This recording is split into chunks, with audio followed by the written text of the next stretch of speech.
Salut, dans cette vidéo on va voir la différence entre le FTP et le SFTP. C'est très nerd comme sujet. Le FTP ça veut dire File Transfer Protocol, ça a été standardisé dans les années 70 et ça reste beaucoup utilisé aujourd'hui. C'est un protocole qui permet d'échanger des fichiers entre un serveur et ton PC ou entre ton PC et un autre PC qui se comporte comme un serveur. Et pour le coup c'est très basique. Le serveur qui héberge les fichiers il va héberger le serveur FTP.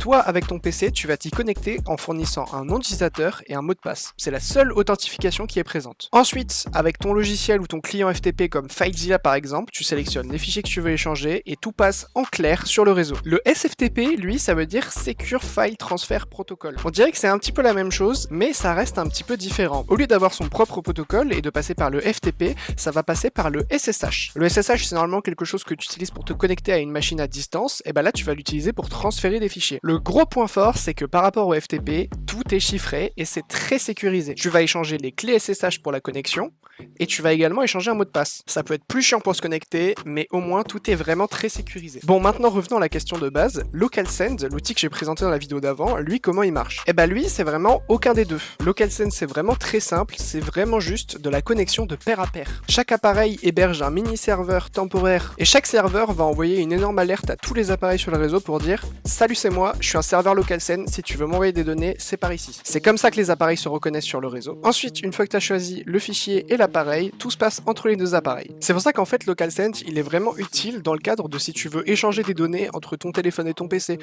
et un autre PC. Mais si jamais tu as un serveur et que tu veux héberger des données dessus et les échanger avec ton PC, tu vas pas utiliser LocalSend dans ce cas-là. Abonne-toi pour plus de vidéos sur l'informatique.